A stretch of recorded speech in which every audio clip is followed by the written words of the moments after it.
$3 trillion ఎకానమీగా ఈ తెలంగాణను తీర్చిదిద్దే బాధ్యత మీది. ఆనాడు నేను అధికారంలో ఉంటానో ఉండనో నాకు తెలియదు, కానీ మీరందరూ ఆనాడు అధికారులుగా ఉంటారు. మీదే బాధ్యత. తెలంగాణ రైజింగ్ 2047 విజన్ డాక్యుమెంట్ని ఈరోజు నిలబెట్టి ఆనాటికి కాపాడి $3 ట్రిలియన్ ఎకానమీగా ఈ తెలంగాణ రాష్ట్రాన్ని అభివృద్ధి చేసే బాధ్యత మీది. ఈరోజు మీకు ఇచ్చే బాధ్యత, ఈరోజు మీకు ఇచ్చే నియామక పత్రము, ఇది తెలంగాణ యొక్క బాధ్యతను మీకు అప్పజెప్తున్నాం. ఇది గాజు అద్దం లాంటిది, మీరు కింద పడేస్తే పగిలిపోతుంది. ఈరోజు తెలంగాణ గుండెకాయ సచివాలయంలో పనిచేయడమే కాదు, మారుమూల ప్రాంతాలలో మీరు పనిచేయబోతున్నారు. రేపటి నుంచి మా ఆడపిల్లలు అందరూ అత్తగారింటికి పోతారు, ఉద్యోగం వచ్చింది కాబట్టి పెళ్లి చేసుకొని. వాళ్ళ జీవితంలో అత్తామామలు వస్తారు. మరి అత్తమామలనే చూసుకోవాలి, తల్లిదండ్రులను చూసుకునే బాధ్యత లేదా అని మీరు అనుకుంటే, ఈనాడు తల్లిదండ్రులు కొడుకైనా బిడ్డైనా సమానంగా చూసుకుంటారు. మా ఆడపిల్లలందరికీ నేను సూచన చేస్తున్నా, మీరు అత్తగారింటికి వెళ్ళిన అమ్మ నాయనను మంచిగా చూసుకోండి, మీరు బాధ్యతగా తీసుకోండి. ఇక మా సోదరులకు చెప్తున్న, కట్నాలు వస్తాయి, కార్లు వస్తాయి, అత్తమామ వస్తారు. ఇప్పటి వరకు ఉన్న అమ్మ నాయననేమో చేదవుతారు, కొత్తగా వచ్చిన అత్తమామనేమో తీపి అవుతారు. నేను చాలా మందిని చూస్తున్నా. అత్తమామను మంచిగా చూసుకోవద్దని నేను అనను, మీ కట్టుకున్న సతీమణితోనే మీరు బాగుండొద్దని నేను చెప్పను. కానీ మీరు అధికారులు అయినంటే మీ తల్లిదండ్రుల యొక్క కష్టము శ్రమ, వాళ్ళ రక్తాన్ని చెమటగా మార్చి మిమ్మల్ని భుజాల మీద మోసిండ్రు కాబట్టి ఇవాళ మీరు అధికారులు అయ్యింది. మీ తల్లిదండ్రులను మరవకండి, వచ్చిన ఊరును కన్న తల్లిదండ్రులను మరవకండి, మన నేపథ్యాన్ని మరవకండి. మీరు ఏ కుర్చీలో కూర్చున్నా మీ ఎదురుకు వచ్చి నిలబడ్డ ఒక పేదవాడు మీ కళ్ళల్లో మీ తల్లిదండ్రులే ఒక అధికారి దగ్గర పోయి నిలబడితే ఏం పరిస్థితి ఉంటుందో మీరు అది ఒక్కసారి ఆలోచనలకు తెచ్చుకోండి. నిస్సహాయంగా మన దగ్గరకు వచ్చేవాడికి సహాయం చేయడమే మన బాధ్యత. ఈరోజు మీకు ఇస్తున్న అధికారం నిస్సహాయులకు సహాయంగా అండగా నిలబడే అధికారం ఈరోజు ఈ ప్రభుత్వం ఇస్తుంది.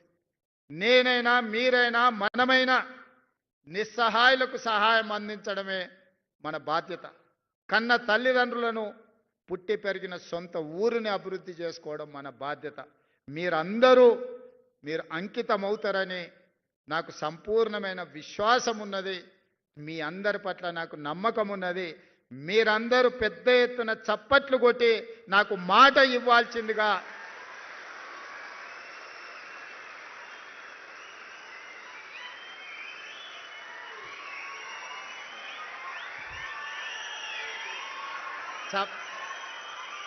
చప్పట్లే కదా కొట్టేసినాం. రేపటి నుండి సార్ చూడబోతారా అని మీరు అనుకుంటారేమో. తప్పకుండా చూస్తా. ఎవరన్నా తల్లిదండ్రులను చూసుకోకపోతే మీ జీవితంలో 10-15% కోత చేసి మీ తల్లిదండ్రుల ఖాతాలు వేస్తా. చట్టమే తెస్తున్నా, ఆ చట్టాన్ని మీతోనే రాపిస్తా. తల్లిదండ్రులను చూసుకోని వాళ్ళ జీతాల నుంచి 10-15% జీతంలో కోత విధించి మొదటి నాడు మీ అకౌంట్లో ఎట్లయితే జీతం పడుతుందో మీ జీతంలో నుంచి ఆడబిడ్డ అయినా మగబిడ్డ అయినా ఆ జీతం తల్లిదండ్రుల ఖాతాలకు పోయేటట్టు ఖాతా తెరిచి మీ జీతాలు మాత్రం అక్కడికి బదిలీ చేస్తా. అది చట్టం చేస్తా, ఆ చట్టం మీతోనే రాపిస్తా. సెక్రటేరియట్లకు ఎవరు వస్తున్నారో రామకృష్ణారావు గారు, మనం ఒక కమిటీ వేయండి కొత్త ఆఫీసర్లతో ఆ చట్టం రాపిచ్చే దాంట్లో. మళ్ళీ వాళ్ళు మాకేం తెలియదు అందులో ఏముందో అంటారు. కాబట్టి ఇందులో నుంచి సెక్రటేరియట్కి వచ్చే ఆఫీసర్స్ ఎవరైతే ఉన్నారో వాళ్ళతోనే ఒక గ్రూప్ ఆఫ్ ఆఫీసర్స్తో ఒక కమిటీ వేసి బేసిక్ డాక్యుమెంట్ వాళ్ళతోనే తయారు చేయించండి. అప్పుడు మేం చేసిన చట్టం ఖచ్చితంగా అమలు జరుగుతుందని వాళ్ళకి నమ్మకం వస్తుంది. అదేవిధంగా గతంలో ఉన్న పరిస్థితిని ఒక చిన్న ఉదాహరణ ద్వారా మీకు చెప్పదలుచుకున్నాను. ఎందుకంటే రేపటి నుంచి మీరు చూడబోతున్నారు కాబట్టి. త్రిలింగ దేశం అని ఒక దేశం ఉండేది. ఆ దేశానికి రాజు చంద్రసేనుడు. ఆ చంద్రసేనుడికి ఓ కొడుకు ఓ అల్లుడు ఉన్నాడు, రామసేనుడు హరిసేనుడు. రామసేనుడికి ఒకటే కోరిక, ఎట్లన్నా చేసి చంద్రసేనుడిని ఆ కృష్ణుడి నుంచి దొబ్బి కింద పడేసి అందులో కూర్చోవాలి. దానికోసం అన్ని రకాల ప్రయత్నాలు చేసిండు. ఇంట్లో అమ్మతో చెప్పించండు, భార్యతో చెప్పించండు, చుట్టాలతో చెప్పించండు, తండ్రికి ఎన్ని చెప్పించినా ఇంక ఇది జరుగుతలేదు. చూసి చూసి చూసి ఇక ఎక్కడ జరుగుతలేదని చెప్పి ఏం చేయాలని ఆలోచన చేస్తుంటే ఆయనకు హరికర వేణుగోపాలరావు గారు పెద్ద మనిషి ఎదురైండు. అయ్యగారు ఎట్లా మరి నా కోరిక నెరవేర్తలేదు, ఏం చేయాలంటే ఇట్లా అయితే కుదరదాయా, నువ్వు జర గట్టిగా తపస్సు చెయ్యి, తపస్సు చేస్తే దేవుడు ప్రత్యక్షమవుతాడు, ఇక నువ్వు దేవుని కోరుకుంటే మాత్రం నీ కోరిక నెరవేరేటట్టు ఉంది అని సూచన చేసిండు. సరే మంచిదని ఎత్తుకుతే ఆదిలాబాద్లో 1000 ఊడల మర్రి కనిపించింది, ఇది అయితే బాగుంటుంది తపస్సు అని. రామసేనుడు పోయి 1000 ఊడల మర్రి కింద కూర్చొని ఇక కఠోరమైన తపస్సు తంత్రాలన్నీ చదువుతుంటే ఇక మొత్తం త్రిలింగ దేశంలో ఉన్న అందరికీ నిద్రలేని పరిస్థితులు వచ్చినాయి. ఈ లోపల హరిసేనుడుకు పొన్నం ప్రభాకర్ లాంటి మిత్రులు చెప్పిండా, మీ బావమర్దాడ తపస్సు చేస్తున్నాడు, కుర్చీ పోయేటట్టే ఉంది, మరి నీ సంగతి ఏంది అని. అమ్మ ఇదేదో ప్రమాదానికే వచ్చేటట్టున్నా, ఆయన కూడా ఆడుకోవండి ఏం చేస్తుండో బామారిది చూద్దామని చెట్టు కింద బామారిది మర్రి చెట్టు కింద కూర్చొని కఠోరమైన తపస్సు చేస్తున్నాడు. బావ జర తెలియకల్లోడు, దేవుడు అనేటోడు పైనుంచే కిందికి వస్తాడు కదా ప్రత్యక్షమైతే అని మర్రి చెట్టు మీద కూర్చొని ఆయన కూడా తపస్సు కూర్చున్నాడు. వస్తా వస్తా ఫస్ట్ నా దగ్గరికి వస్తాడు కదా, మనమే ముందుగాల దేవునితో మాట్లాడదామని నిజంగానే మర్రి చెట్టు కూర్చొని ఆయన కూడా ఇక కఠోరమైన తపస్సులు ఆయన భాగస్వామి అయ్యాడు. ఇక దేవుడికి కూడా నిద్ర భంగం కలిగి ఇలా సంగతి ఏందో చూద్దామని రానే వచ్చిండు.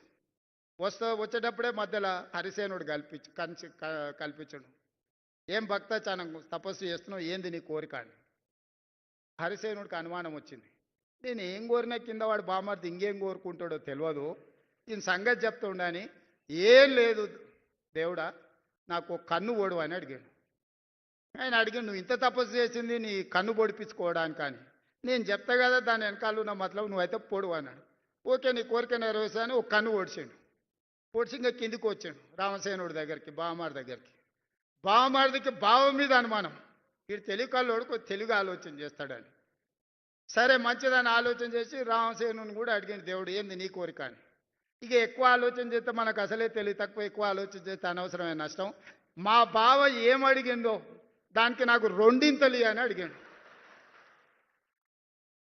ఇక దేవుడు కూడా అల్క ఉన్నది కదా ఇది అని ఈయన 2 కళ్ళు ఓడిచేసిండు. వానికి 1 కన్ను లేదు, ఇంటికి 2 కళ్ళు లేవు. ఇక దేవుడు పోయినాక మళ్ళీ ఇద్దరు కలుసుకురు. అరే పరిస్థితి ఏంది, ఇట్లా అయిపోయా, ఇట్లయితే ఎట్లయితుంది, మరి ఎట్లా బతుకుదాం, మరి ఇట్లా కుదిరేటట్లేదు, ఇట్లా మనం పని చేసుకునే పరిస్థితి చేయి దాటిపోయిందని.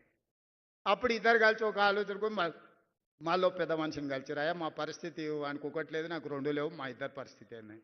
ఓ పని చేయండి, శుక్రవారం నాడు మక్కా మస్జిద్ కోండి, శనివారం నాడు బిర్లా టెంపుల్ కోండి, ఆదివారం నాడు మెదక్ చర్చ్ దగ్గర కోండి, ఆడ మెట్ల మీద కూర్చుంటే వచ్చేటోడు పోయేటోడు ఏదో ఒకటి ఇస్తాడు. ఇది బాగానే ఉంది, మరి ఎవడు నడవాలి, బాగా తెలికల్లోడు కదా. అరే నీకు 2 లేవు, నువ్వు నడవలేవు, నువ్వు నన్ను నీ భుజాల మీద ఎత్తుకో, నేను దారి చూపిస్తుంటా, ఇక నువ్వు నడుచుకుంటావా అని చెప్పి బామార్ది భుజాల మీద ఎక్కి ఇప్పుడు మక్కా మస్జిద్, శుక్రవారం శనివారం బిర్లా టెంపుల్, ఆదివారం మెదక్ చర్చ్ దగ్గర, రేపో మాపో పొన్నం గారు జూబ్లీ హిల్స్ కూడా వస్తారు, ఎందుకంటే ఆడ ఎన్నికలు ఉన్నాయి. నువ్వు జర జాగ్రత్తగా ఉండాలి వీళ్ళ పట్ల. సో ఇది గతంలో వాళ్లకు వాళ్ళే ఇవాళ పేపర్లలో టీవీలలో మేం చెప్పుడు ఇచ్చిపెట్టండి, కుటుంబ సభ్యులే చెప్తున్నారు ఏం జరిగిందో, ఏ రకంగా దోపిడీ జరిగిందో, ఏ రకంగా అవినీతికి